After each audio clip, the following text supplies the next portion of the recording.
گزارے کیسے زندگی،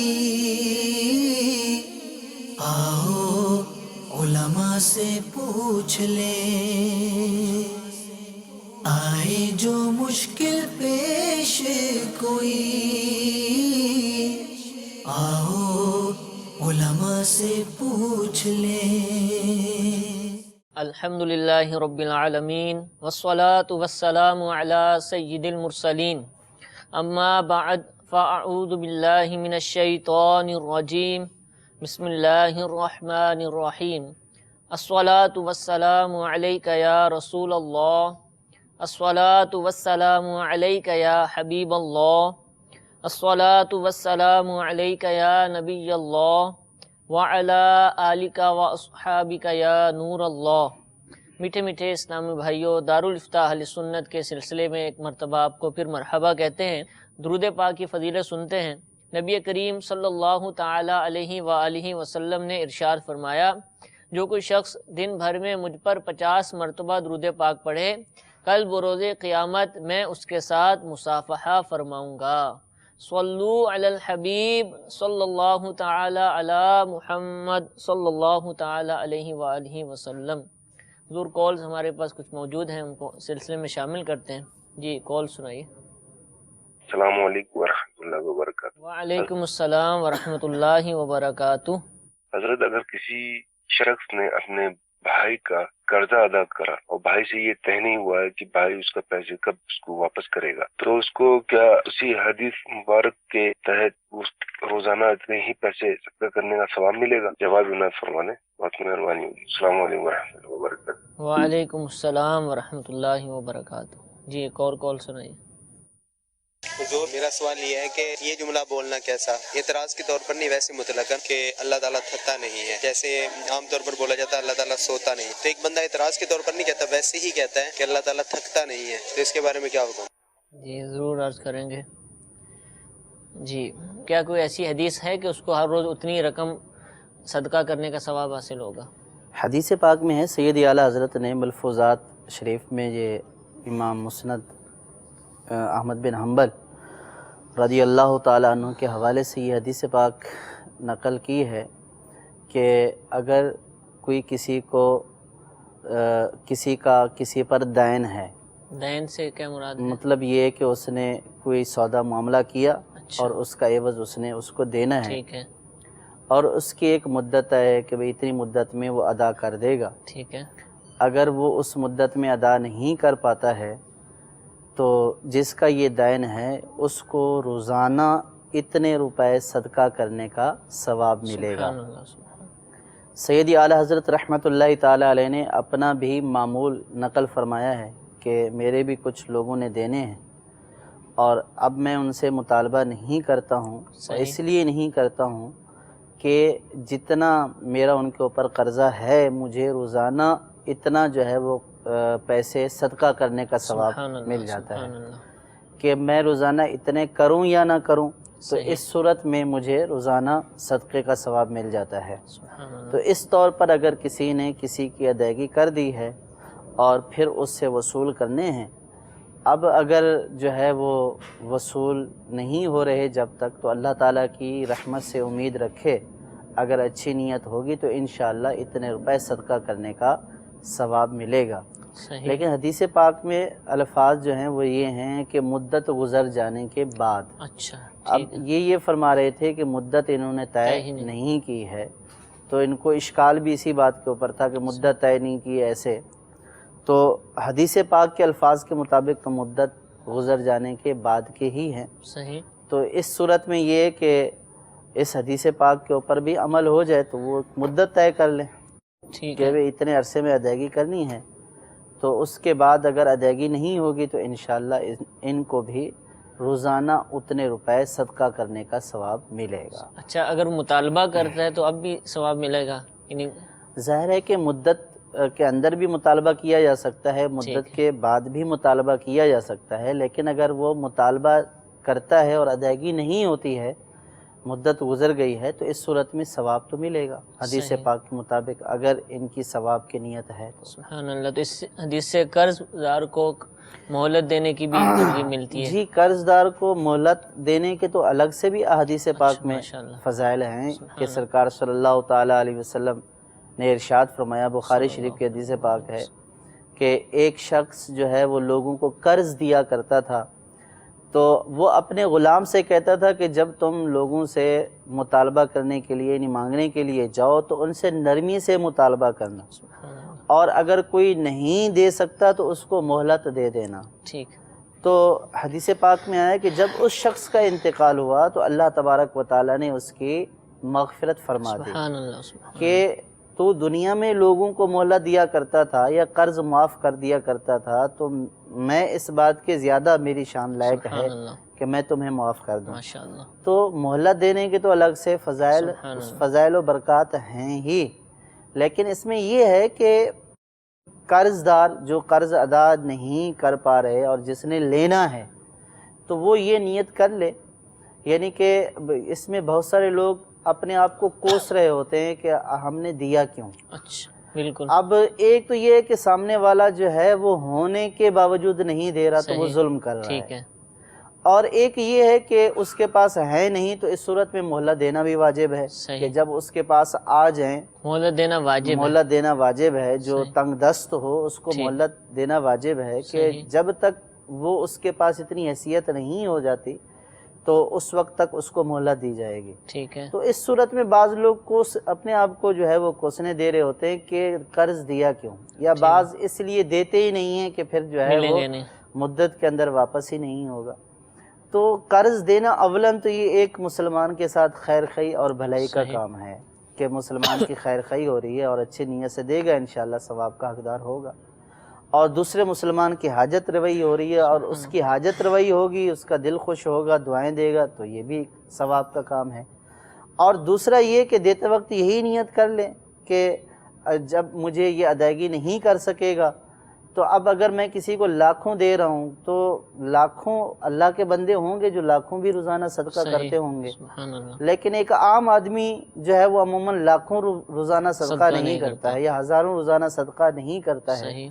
تو یہ نیت کر لے کہ میں کہاں سے روزانہ کا 1000 روپیہ صدقہ یا ہزاروں صدقہ کر سکتا ہوں، تو اس طرح میں لوگوں کو دے دوں، اور اگر ان کی ادائیگی میں تاخیر ہو جائے گی تو مجھے روزانہ اتنا ثواب ملتا رہے سبحان گا۔ اللہ، سیدی اعلیٰ حضرت نے اپنا یہ معمول ماشاءاللہ۔ بیان فرمایا، اور یہی فرمایا کہ میں اتنا روزانہ صدقہ کہاں سے جو ہے وہ کروں گا، یوں اللہ تعالیٰ کے فضل سے مجھے روزانہ اتنے پیسے رقم جو ہے وہ صدقہ کرنے کا ثواب مل جاتا ہے۔ سبحان اللہ، دین اسلام کتنا پیارا دین ہے کہ مسلمان کی خیر خواہی کے ذرائع الحمدللہ پیدا فرمائے، ثواب بیان کیا گیا تاکہ ایک مسلمان دوسرے مسلمان کی خیر خواہی کرے۔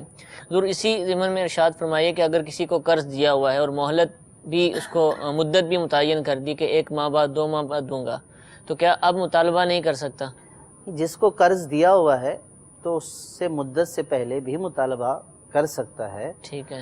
تو مدت ایک آسانی کے لیے ہوتی ہے اور ادائیگی کی اس کے لیے ہوتی ہے، لیکن اگر اس سے پہلے بھی مطالبہ کرنا چاہے تو شرعاً اس کا مطالبہ کرنا ناجائز نہیں ہے۔ صحیح۔ جو قرض ہوتا ہے اس کا مطالبہ جب بھی چاہیں کیا جا سکتا ہے۔ ٹھیک ہے۔ تو اس میں یہ بھی ہوتا ہے بعض اوقات جس سے مانگنے جاتے ہیں تو کہتے ہیں کہ آپ نے اتنی مہلت دی تھی، تو ٹھیک ہے، ہر مسلمان کو اپنی زبان کا پاس رکھنا چاہیے، صحیح۔ اور اس مسلمان جس نے مہلت ایک طلب کی ہے کہ میں اتنی مدت میں آپ کا قرض ادا کر لوں گا، تو ظاہر ہے کہ ہر شخص جب ضرورت کے وقت لیتا ہے تو اپنے تمام معاملات کو دیکھتے ہوئے پھر کوئی نہ کوئی تاریخ دیتا ہے کہ اس مدت میں ادا صحیح۔ کر دوں گا، کہ فلاں جگہ سے آ جائیں گے، فلاں سے لے لوں گا، یا آگے کسی نے وعدہ کیا ہوا ہوتا ہے کہ اس ڈیٹ میں دے دوں گا، تو یہ ذہن میں ہوتا ہے کہ وہاں سے آ جائیں گے تو یہاں میں پہنچا دوں گا اور یوں ادائیگی ہو جائے گی۔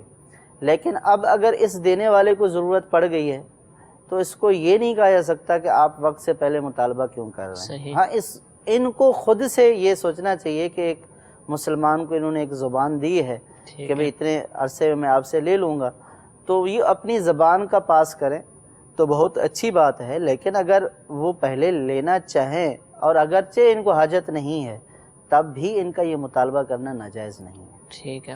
دوسرا سوال تھا ایک جملے کے بارے میں، انہوں نے پوچھا کہ اگر کوئی یوں کہے اللہ تعالیٰ تھکتا نہیں ہے جیسا کہ کہا جاتا ہے کہ اللہ تعالیٰ سوتا نہیں ہے، تو کیا اس طرح کے جملے استعمال کرنا درست ہے؟ اللہ تبارک و تعالیٰ کی ذات ہر خوبی اور کمال کی جامع ہے، الحمدللہ یعنی اللہ تعالیٰ کی ذات کے اندر ہر خوبی اور کمال پایا جاتا ہے، الحمدللہ اور اللہ تبارک و تعالیٰ کی ذات ہر عیب اور نقص سے پاک ہے۔ سبحان اللہ۔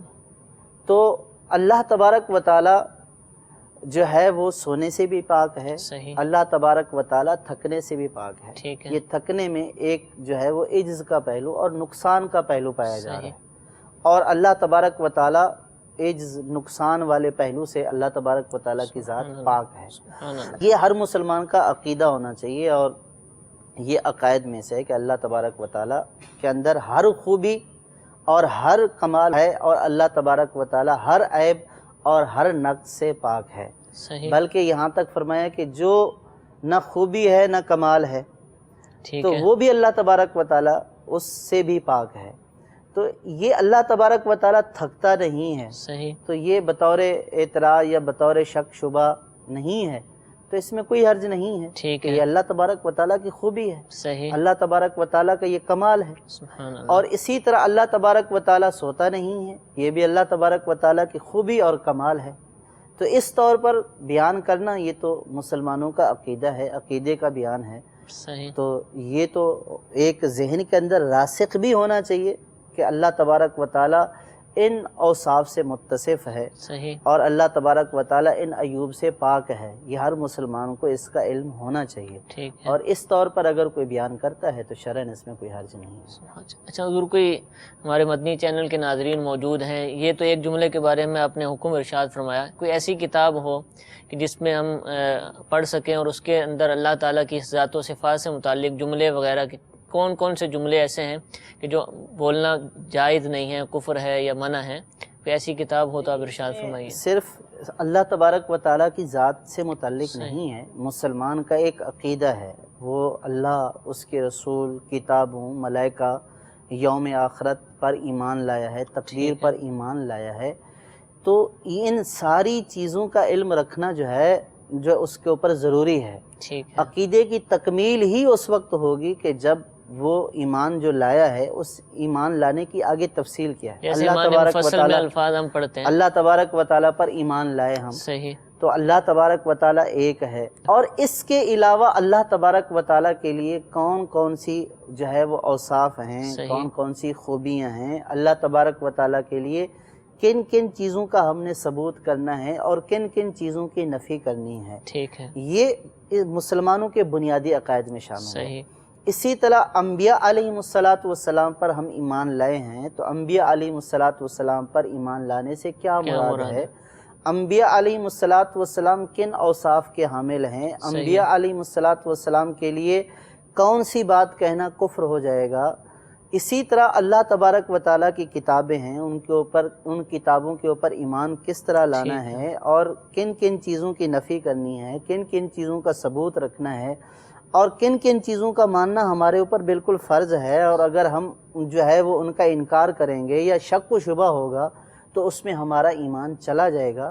تو یہ جتنے بھی عقائد ہیں ان کے بارے میں جاننا ہر مسلمان کے اوپر فرض ہے، اور یہ ساری کی ساری چیزیں جو ہے وہ الحمدللہ ایک کتاب میں جمع کر دی گئی ہیں۔ الحمدللہ، کفریہ کلمات کے بارے میں سوال و جواب، کفریہ کلمات کے بارے کفریہ میں سوال کلمات کے بارے میں سوال و جواب، امیر اہل سنت کی تالیف ہے یہ، اور مکتبۃ المدینہ سے یہ شائع ہوئی ہے، ٹھیک ہے، اور اس میں اللہ تبارک و تعالیٰ کی ذات اور اللہ تبارک و تعالیٰ کی صفات، انبیاء علیہم السلام کے متعلق عقائد، فرشتوں سے متعلق عقائد، اللہ تعالیٰ کی کتابوں سے متعلق عقائد، اور پھر اسی طرح تقدیر سے متعلق مسائل، ان تمام جو ہے وہ ایمانیات کا عقائد کا جو ہے وہ اس میں بیان ہے۔ الحمدللہ، تو ایک تو یہ ہے کہ امیر اہل سنت کی تحریر میں یہ خوبی ہے کہ ایک معمولی اردو پڑھنے والا بھی جو ہے وہ الحمدللہ، اس جو ہے وہ تحریر کو اچھے طریقے سے سمجھ لیتا ہے۔ سبحان اللہ، چونکہ یہ ایمانیات اور عقائد کے مسائل ہیں، ان میں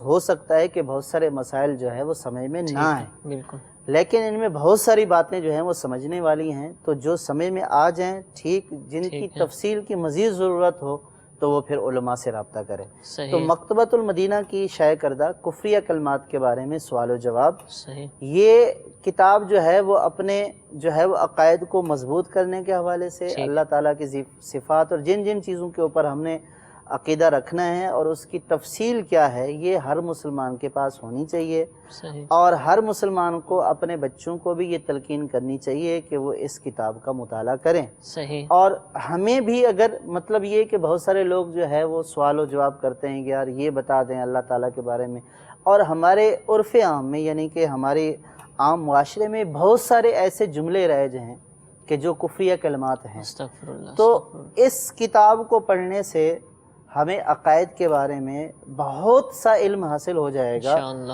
اور انشاءاللہ عزوجل جو ہے وہ ضروری اور انتہائی اہم اور ابتدائی معلومات اس میں حاصل ہو جائیں گی۔ انشاءاللہ۔ اب اس میں جس مسئلے کے بارے میں مزید وضاحت یا سمجھ نہ آئے تو اس کے لیے پھر وہ علماء سے رابطہ کریں۔ سبحان اللہ۔ اور یہ کتاب دعوت اسلامی کی ویب سائٹ www.dawatislami.net پر بھی موجود ہے، آپ اس کتاب کو حاصل کیجئے، انشاءاللہ عزوجل بے شمار علم دین کا خزانہ حاصل ہوگا۔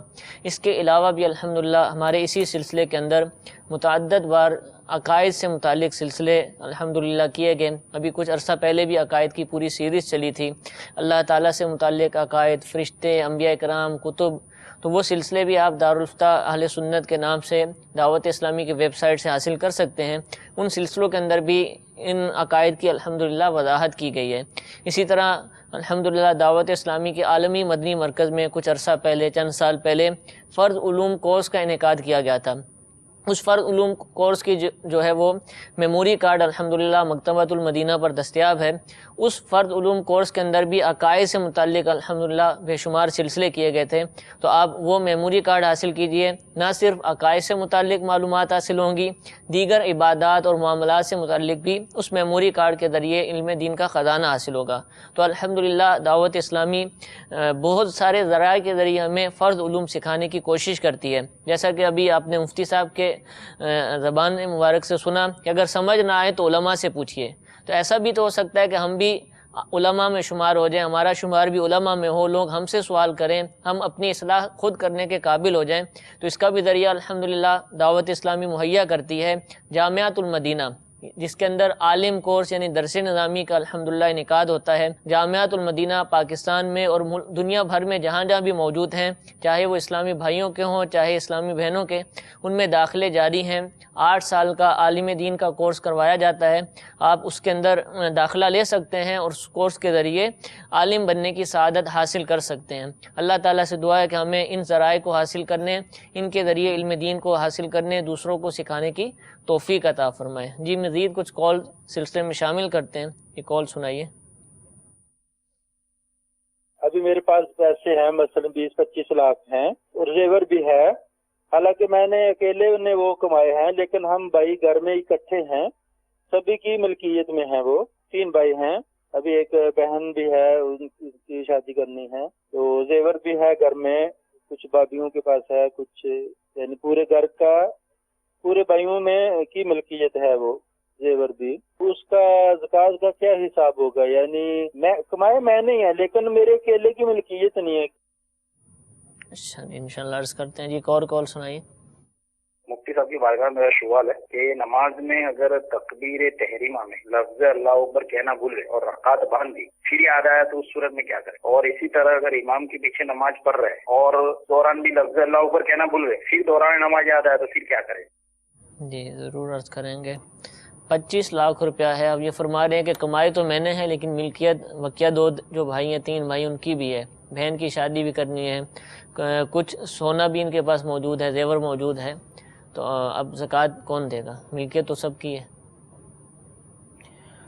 دیکھیں یہ بار بار یہ فرما رہے ہیں کہ کمایا انہوں نے ہے، جی جی تو کمایا جب انہوں نے ہے تو پھر اس صورت میں ملکیت انہی کی ہوگی۔ صحیح۔ ایک صورت ہوتی ہے کہ جس میں سب کی ملکیت ہوتی ہے، وہ یہ کہ والد صاحب اگر بطور میراث جو ترکہ چھوڑ کر جاتے ہیں اور پھر اس میں سارے مل کر کام کرتے ہیں اور صحیح۔ آگے ترکہ جو ہے وہ بڑھاتے ہیں تو پھر اس میں سب شریک ہوتے ہیں۔ ٹھیک ہے۔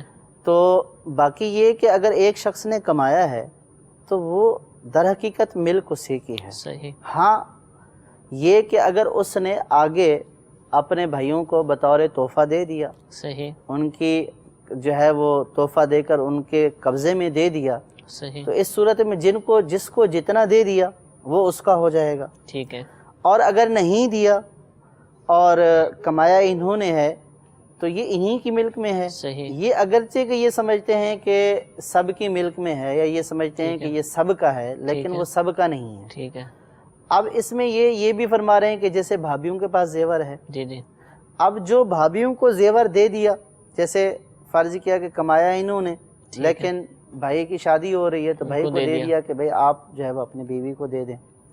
اب یہ بھائی کو اگر بطور تحفہ دے دیا اور بھائی نے اپنی بیوی کو جو ہے وہ تحفہ دے دیا تو یہ اس کی ملک ہو جائے گا۔ صحیح اگر تحفہ نہیں دیا ہے تو بھائی کی ملک میں باقی رہے گا۔ ٹھیک ہے، اور جو شادی ہونے کے بعد جو عورتیں زیور اپنے گھر سے لاتی ہیں وہ ان کی ملک ہوتا ہے۔ صحیح تو اس کے اوپر بھی یہ نہیں کہا جا سکتا کہ یہ سب کی جو ہے وہ مشترکہ ہے، بلکہ وہ جو زیور اپنے گھر سے لئی ہے وہ اسی کی ملکیت ہے۔ ٹھیک، اور ان کا وہ زیور ہے کہ جو انہوں نے دیا ہے، اور صحیح، اس میں بھی میں نے 2 صورتیں عرض کر دی ٹھیک کہ ہے، اگر بھائی کو دے دیا ہے تو وہ بھائی کی ملک ہو گیا، اور بھائی نے بھی آگے اگر اپنی دے دیا، زوجہ کو دے دیا تو وہ اس کی ملک ہو گیا۔ صحیح، اور اگر بھائی کو دیا نہیں ہے، یہ پیسے انہی کے پہنانے پاس کے رکھے لیے، ہوئے ہیں، پیسے انہی کے اکاؤنٹ میں پڑے ہوئے ہیں، ٹھیک ہے، یہ سمجھتے ہیں کہ ہم چونکہ جوائنٹ فیملی میں رہتے ہیں تو لہٰذا سب کے مشترکہ ہیں۔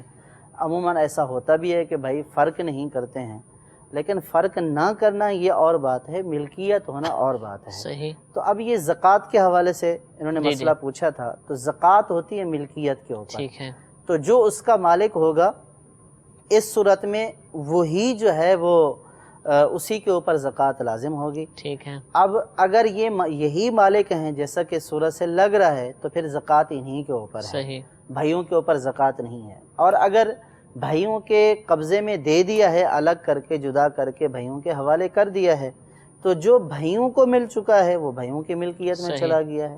اب اگر وہ نصاب جتنا بنتا ہے تو پھر اس کے اوپر زکوٰۃ بھائیوں کے اوپر ہوگی۔ ٹھیک ہے، بصورت دیگر اگر کسی کو بھی کچھ نہیں دیا ہے، اپنے پاس ہی رکھا ہوا پیسہ بھی زیورات بھی جو ان کی ملکیت میں ہیں، تو یہ سب کی ملکیت نہیں ہے، یہ صرف انہی کی ملکیت ہوں گی، ٹھیک اور ہے، ان کے اوپر پھر ان کو زکوٰۃ ادا کرنی ہوگی۔ ٹھیک ہے، یہ ان کو چاہیے کہ اپنا پورا مسئلہ باقاعدہ جو ہے ہاں، دارالفتہ اب سے اس پوچھ میں لیں۔ یہ جو ہے وہ کنفیوژن رہے گی کہ ان کو کہ ملکیت کمایا انہوں نے ہے، جی جی، سب کچھ کیا انہوں نے ہے، اور یہ ملکیت سب کی سمجھتے ہیں، صحیح، تو پھر اپنا مسئلہ جب یہ تفصیلی بیان کریں گے جی جی، تو پھر اس کا تفصیلی جواب دیا جائے گا کہ واقعی جو ہے وہ کوئی ایسا ملک والا سبب پایا گیا ہے کہ جس کی وجہ سے یہ ملک اس سے ان کی طرف منتقل ہو گئی ہے، ٹھیک ہے، اور اگر ملکیت کی منتقلی کا کوئی سبب پایا ہی نہیں گیا ہے تو پھر ملکیت انہی کی برقرار رہے گی۔ ٹھیک ہے، تو بہرحال اپنی یہ زکوٰۃ کی ادائیگی کے لیے کہ کس کے اوپر کتنی بنتی ہے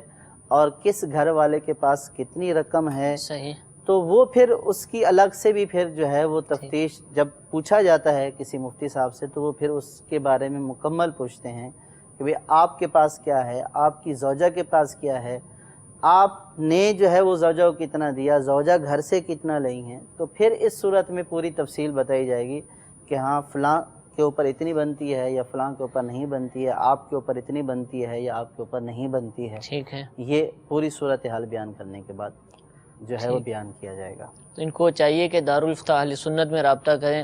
دارالفتہ اہل سنت الحمدللہ جیسا کہ آپ یہ سلسلہ دیکھ رہے ہیں، اس سلسلے کے ذریعے بھی یہ مسلمانوں کی شرعی رہنمائی کرتا ہے۔ اس کے علاوہ الحمدللہ پاکستان بھر میں مختلف شہروں میں دارالفتہ اہل سنت کی شاخیں موجود ہیں۔ باب المدینہ کے اندر بابری چوک گرو مندر کا علاقہ ہے، کند الایمان مسجد کے اندر، اسی طرح کھارا در کے اندر بخاری مسجد نزد پولیس چوکی میں دارالفتہ اہل سنت موجود ہے۔ اسی طرح باب المدینہ کے علاقے صدر میں ریگل چوک کے قریب اقصی مسجد ہے اکبر روڈ پر، وہاں دارالفتہ اہل سنت موجود ہے۔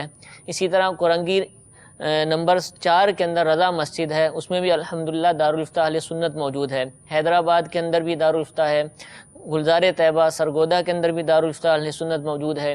داتا دربار لاہور اور اچھرا کے اندر لاہور، ان دونوں جگہوں پر بھی الحمدللہ دارالفتہ اہل سنت موجود ہے۔ سردارہ آباد کے اندر بھی الحمدللہ زینب مسجد مدینہ ٹاؤن کے اندر دارالفتہ اہل سنت کی شاخ موجود ہے، اور اسی طرح راول پنڈی میں بھی صدر کے علاقے میں الحمدللہ دارالفتہ اہل سنت موجود ہے۔ مکتبۃ المدینہ کی مختلف کتب میں بعض جگہوں پر دارالفتہ کے ایڈریس بھی موجود ہیں، آپ ان پتوں کے ذریعے دارالفتہ اہل سنت کی کسی بھی شاخ کے اندر رابطہ کر سکتے ہیں۔ اسی طرح دارالفتہ اہل سنت فون سروس کے ذریعے بھی مسلمانوں کی شرعی رہنمائی کرتا ہے۔ الحمدللہ 4 نمبر کے ذریعے روزانہ صبح 10 بجے سے شام 4 بجے تک 1 سے 2 بجے نماز وغیرہ کا وقفہ ہوتا ہے۔ الحمدللہ دارالفتہ اہل سنت کے اسلامی بھائی مسلمانوں کی شرعی رہنمائی کا فریضہ سر انجام دیتے ہیں۔ 0300-0220-112 اور یہ 112 3 4 اور 5 یہ 4 نمبر ہیں، ان کے ذریعے آپ دارالفتہ اہل سنت میں رابطہ کر سکتے ہیں۔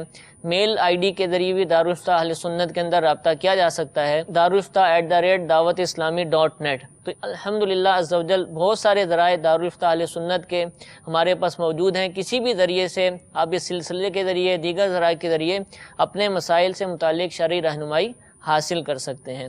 دوسرا سوال تھا نماز میں تکبیر تحریمہ ابتدا میں جو کہی جاتی ہے، وہ ہاتھ تو اٹھا لیے لیکن اللہ اکبر نہ کہا، یا امام کے پیچھے موجود ہیں تو وہاں الفاظ یا چاہے تکبیر تحریمہ ہو یا دیگر تکبیرات اللہ اکبر نہ کہا تو کیا نماز ہو جائے گی؟ تکبیر تحریمہ نماز کی شرائط میں سے بھی ہے اور نماز کا پہلا فرض بھی ہے۔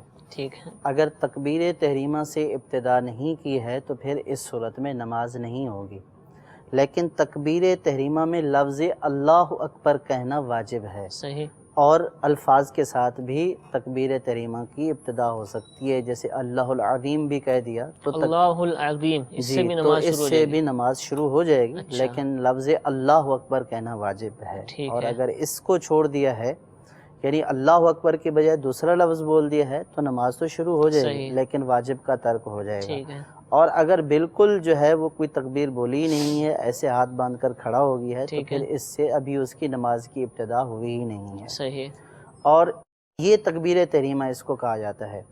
اور دوسری جو تکبیرات نماز میں ہوتی ہیں وہ تکبیرات انتقال ہوتی ہیں، ٹھیک، ایک رکن سے دوسرے ایک رکن میں رکن جاتے سے ہیں۔ دوسرے رکن کی طرف جاتے ہوئے جو تکبیرات کہی جاتی ہیں یہ تکبیرات انتقال ہیں، صحیح، اور ان تکبیرات کا کہنا سنت ہے۔ سنت ہے، جی، اور ٹھیک ہے۔ اگر یہ نہیں کہے گا تو اس صورت میں نماز میں کراہت تنزیہ رہے گی ٹھیک لیکن ہے۔ نماز درست ہو جائے گی، صحیح، یعنی دوبارہ لوٹانے کی حاجت نہیں ہے، ٹھیک ہے، لیکن بلا وجہ جو ہے وہ اس کو چھوڑا بھی نہ جائے کہ کراہت تنزیہ اس صورت میں صحیح، صحیح۔ رہے گی۔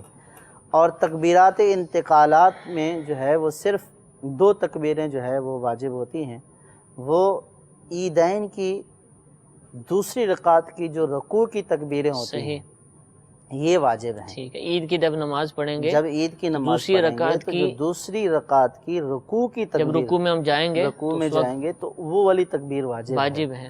اس کے علاوہ جو ہے وہ رکوع اور سجود میں جانے والی جتنی بھی تکبیرات ہیں وہ تکبیرات انتقال وہ واجب نہیں ہیں، ٹھیک ہے۔ اگر ان کا ترک ہو گیا تو نماز واجب الاعادہ وغیرہ نہیں ہوگی، نماز جو ہے درست ہو جائے گی، اس کا اعادہ لیکن کرنے کی تکبیر ضرورت نہیں۔ تحریمہ فرض ہے، اس کو جی، کہنا اس کا ضروری ہے۔ چھوڑنا تو پھر اس تکبیر تحریمہ ہوئی نہیں ہے، صحیح، وہ شرائط میں بھی شامل ہے، فرائض میں بھی شامل ہے، ٹھیک تو ہے۔ نماز کی ابتدا ہی نہیں ہوئی ہے۔ ٹھیک ہے، تو اب اگر کوئی ویسے ہی رکوع سجود کرتا رہے تکبیر تحریمہ کے بغیر تو اس رکوع اور سجود سے جو ہے ورزش تو ہوگی لیکن نماز ٹھیک ہے، نہیں ہوگی۔ نماز نہیں ہوگی۔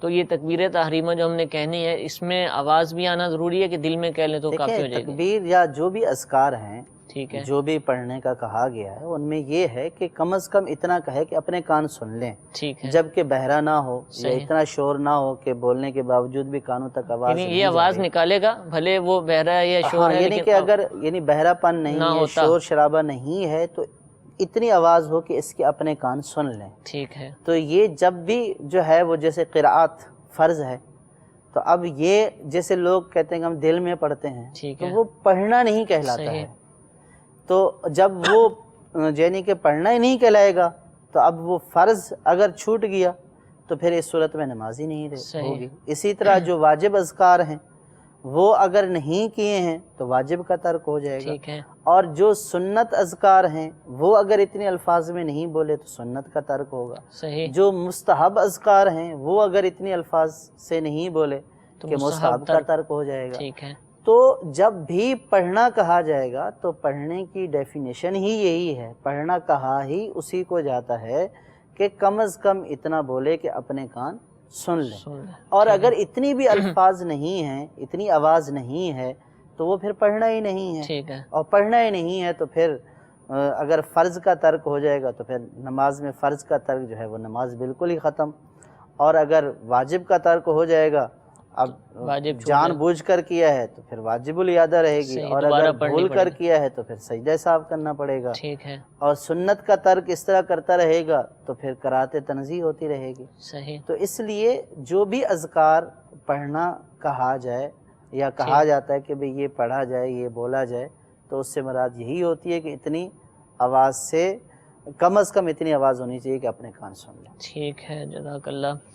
اچھا حضور، اس میں بعض دفعہ یہ بھی ہوتا ہے، ایک تو آپ فرما رہے کہ بعض لوگ کہتے ہیں ہم دل میں پڑھتے ہیں، بعض لوگ سانس سے پڑھتے ہیں، الفاظ کا جو تلفظ ہے وہ ادا نہیں ہوتا بلکہ سانس کی آواز آ رہی ہوتی ہے تو اس سے پڑھ رہے ہوتے ہیں، اس کی آواز اگرچہ آ رہی ہوتی ہے لیکن وہ ہونٹ نہیں استعمال ہوتے جو بھی، تو کیا اس سے ادائیگی ہو جائے گی؟ پڑھنا تو زبان ہی سے ہوتا ہے، ٹھیک ہے، یعنی کہ زبان سے ادائیگی جو الفاظ بنیں گے تو وہ پڑھنے کی تعریف میں آئیں گے، ٹھیک ہے، باقی جو سانس کے ذریعے جو کچھ کہا جا رہا ہے اس کے اوپر پڑھنے کا اطلاق تو نہیں ہے، اس کے پورے مخارج جو بھی ہیں الفاظ وہاں سے ادا ہونے چاہیے، سانس سے تو وہ مخارج ادا ہوں گے ہی نہیں، ٹھیک ہے، یعنی سانس سے ہوا نکل رہی ہے تو اس سے تو صرف جو ہے وہ گھنگھناہٹ کی آواز ہی آئے جی گی، جی بالکل، صحیح ہے، اور وہ ایک اس سانس کی لے یا طرز سے یہ پتہ چل جائے گا کہ یہ بول رہا ہے، جیسے بعض لوگ جو ہے وہ نعت پڑھ رہے ہوتے ہیں جی تو وہ ناک کے ذریعے جو آواز نکل رہی ہوتی ہے تو اس کی طرز سے پتہ چل رہا ہوتا ہے کہ یہ بول رہے ہیں، ٹھیک ہے، ورنہ تو جو پڑھنا ہے وہ تو زبانی سے ادائیگی ہوگی، اور زبان کی ادائیگی کے بغیر تو وہ پڑھنے والی تعریف ہی صادق نہیں ہے۔ ٹھیک ہے، تو اس کو بھی کچھ سیکھنا پڑتا ہے یا ویسے ہی یہ بندہ پڑھ سکتا ہے جو الفاظ ہیں عربی الفاظ ہیں؟ ہاں، یعنی آپ کا کہنے کا مطلب یہ ہے کہ اس کو ہم جیسے بھی ادائیگی کر لیں، جیسے مثال کوئی پنجابی ہے، کوئی پشتو بولتا یعنی ہے، اپنے لہجے کسی بھی میں، زبان کا رہنا ہے تو وہ کیا اپنے لہجے میں پڑھے یا اس کو کچھ سیکھنا ضروری ہے؟ اس کے بھی احکام دیکھیں ہے؟ اس میں یہ ہے کہ قرآن پاک کی جو تلاوت ہے، اولاً تو یہ کہ تلاوت کلام پاک کو لے لیں، صحیح، تو قرآن پاک عربی زبان میں اترا ہے، ٹھیک ہے، تو اس کو عربی زبان ہی میں پڑھنا ہے، عربی لہجے میں، عربی لہجے میں پڑھنا ہے، یعنی کہ وہ ہمارا لہجہ کہ جس سے یہ پتہ چلے کہ یہ عربی ہی ہے، صحیح، تو وہ اسی صورت میں ہوگا کہ جب ہم اس کی تجوید اور تجوید کے مطابق، تجوید و قرات کے مطابق پڑھیں گے۔ ٹھیک ہے، تو بعض لوگ شاید یہ سمجھتے ہیں کہ یہ تجوید کا سیکھنا یا جو مخارج کا سیکھنا ہے یہ ایک ایڈیشنل چیز ہے، یعنی ٹھیک ہے، اضافی چیز ہے، صحیح، آپ نے کر لیا تو بہت اچھی بات ہے کہ آپ قاری صاحب کہلائیں گے، اگر نہیں کیا تو پھر کوئی ضروری بات نہیں، ٹھیک ہے، ایسی بات نہیں ہے۔ قرآن پاک کو اگر ہم اس کے تلفظ کے مطابق، جو عربی زبان والا تلفظ ہے، جو تجوید کے مطابق ہم نہیں پڑھیں گے صحیح، تو پھر اس صورت میں کیا ہوگا کہ الفاظ کا جو ہے وہ معنی تبدیل ہو جائیں گے، ٹھیک ہے، کہ وہ الفاظ جو ہے وہ لفظ جس کو ہم پڑھ رہے ہیں اپنی زبان میں تو وہ تو قرآن پاک کا لفظ ہے ہی نہیں، صحیح، تو جب وہ قرآن پاک کا لفظ ہے نہیں تو اس کا معنی ہی تبدیل ہو جائے گا، ٹھیک ہے، تو جب معنی تبدیل ہو جائے گا تو پھر نماز فاسد ہو جائے گی۔ ٹھیک ہے، اب جس طرح دال اور ضاد ملتے جلتے ہیں، قل، ٹھیک ہے، قاف موٹے کے ساتھ یعنی نقطے والا جو آتا ہے، اور ایک کل ہے، ٹھیک ہے، پتلا کر کے پڑھا جاتا ہے، ڈنڈی باریک والا کر کے، کاف ہے، ٹھیک ہے، اب دونوں کے معنی میں فرق ہے۔ اچھا، اب ہم قل کہہ رہے ہیں اور جو ہے وہ کہنا قل چاہتے ہیں اور کہہ کل رہے ہیں، ٹھیک ہے، تو قل کا مطلب ہے کہو ٹھیک ہے، اور کل کا مطلب ہے کھاؤ، ٹھیک ٹھیک، یعنی وہ عربی زبان ہی کا لفظ ہو گیا، صحیح، لیکن ادائیگی کے فرق کی وجہ سے وہ دوسرا لفظ ہو گیا، ٹھیک ٹھیک، قل کی بجائے کل ہو گیا، ٹھیک ہے، تو اب اس صورت میں معنی ہی تبدیل ہو جائے گا، صحیح، اور معنی تبدیل ہو گیا۔ آپ دیکھیں نا، قل هو اللہ احد، کہو کہ وہ اللہ ایک ہے، ٹھیک ہے، اور کل، یہ اصل آیت کا معنی جی تھا، اصل آیت کا معنی، اور کل معاذ اللہ، تو اس کا مطلب تو ہوا کھاؤ، استغفر اللہ، اور آگے جو ہم بول رہے ہیں اور یہ والی صورت تو تو اس عموماً صورت پڑھی میں جاتی نماز ہے، فاسد ہو جائے گی، صحیح، اس صورت میں نماز ہی فاسد ہو جائے گی، ٹھیک، معنی ہی بدل گیا۔ صحیح، تو آپ کے کہنے کا مطلب یہ تھا کہ ہم اس کو تجوید کے مطابق پڑھیں یا اپنے ہی لہجے میں جیسا ہمارا سٹائل ہے ویسے ہی پڑھ لیں؟ بظاہر تو لفظ ملتے جلتے ادا ہو رہے ہیں لیکن جو اصلی لیکن معنی تبدیل ہو رہا ہے، اور معنی تبدیل ہو رہا ہے، نماز فاسد ہو رہی ہے. صحیح. اور یہی وجہ ہے کہ ہم اپنی نماز میں جو ہے وہ قبولیت کا عنصر جو ہے، یا جیسے یہ ہے کہ نمازوں کی روحانیت، جو نورانیت، جو فوائد احادیث پاک میں بیان کیے گئے ہیں، تو بعض اوقات ہم سوچتے ہیں کہ یار یہ تو ہمیں تو حاصل نہیں ہو رہے. صحیح. نماز بے حیائی برے کاموں سے روکتی ہے. اس کی ایک وجہ یہ بھی ہو سکتی ہے کہ جس کا یہ لہجہ تجوید کے مطابق نہیں ہے، جو قرآن پاک نہیں پڑھتا، تو کم از کم اتنا تو اس کے اوپر فرض عین ہے کہ اس کی نماز درست ہو جائے. فرض عین ہے کہ اس کی نماز درست ہو جائے، اتنا سیکھنا اس کے اوپر فرض عین ہے. تو اب جو اتنا بھی نہیں سیکھ رہا تو گناہگار بھی ہو رہا ہے، اور گناہگار ہونے کے ساتھ ساتھ اپنی نمازیں بھی برباد کر رہا ہے. تو اس لیے ان کو اپنے لہجے میں یا اپنی زبانوں میں نہیں پڑھنا. ٹھیک ہے. یہ جو منزل من اللہ ہے، قرآن اللہ تعالیٰ کی طرف سے جس اس میں نازل کیا گیا ہے، اس کو اسی حالت میں پڑھنا ہے. صحیح. اس لیے تجوید و قرات کا سیکھنا، کم از کم اتنا سیکھنا کہ جس سے ہماری نماز درست ہو جائے، یہ فرض عین ہے. ٹھیک ہے. اور اب کئی مدنی چینل کے ناظرین الحمدللہ ان کا امید ہے کہ ذہن بنا ہوگا کہ اب ہم کہاں سے سیکھیں، یہ کہاں سے سکھایا جاتا ہے. تو الحمدللہ دعوت اسلامی اس سلسلے میں بھی ہماری بھرپور مدد کرتی ہے.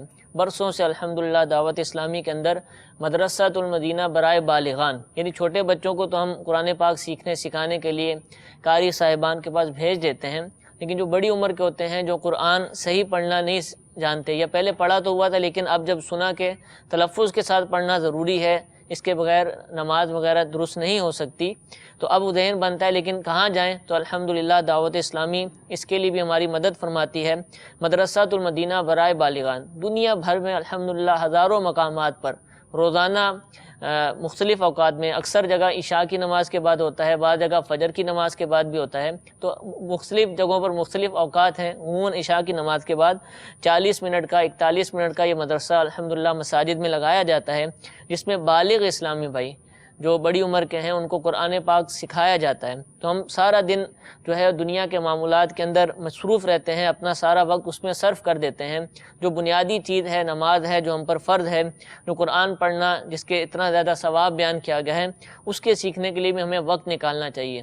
تو آپ جہاں پر بھی رہتے ہیں اپنی قریبی مسجد کے اندر جو ذمہ داران ہیں ان سے رابطہ فرمائیے. انشاءاللہ عز و جل آپ کو مدرسۃ المدینہ بالغان کے بارے میں آگاہی دی جائے گی.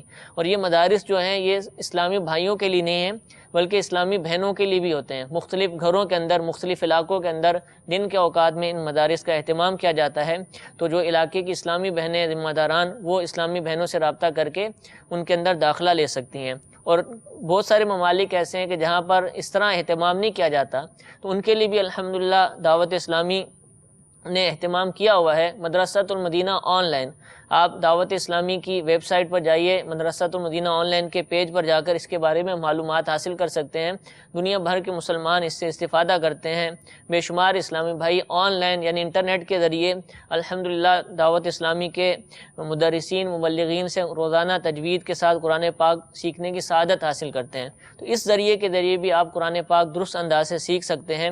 اللہ تعالیٰ سے دعا ہے کہ ہمیں اچھے انداز سے قرآن پاک پڑھنے، اس کی تلاوت کرنے اور دوسروں کو بھی سکھانے کی توفیق عطا فرمائے. کہ حدیث پاک کے مطابق مفہوم ہے کہ بہترین شخص وہ ہے جو قرآن سیکھے اور دوسروں کو سکھائے. تو ہمیں خود بھی اچھے انداز سے سیکھنا چاہیے اور دوسروں کو بھی قرآن پاک سکھانے کا جذبہ اپنے اندر پیدا کرنا چاہیے. اللہ تعالیٰ ہمیں یہ جذبہ عطا فرمائے.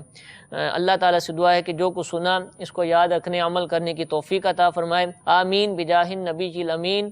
صلو علی الحبیب صلی اللہ تعالی علی محمد صلی اللہ علیہ وآلہ وسلم. گزارے کیسے زندگی، آؤ علماء سے پوچھ لیں. آئے جو مشکل پیش کوئی، آؤ علماء سے پوچھ لیں.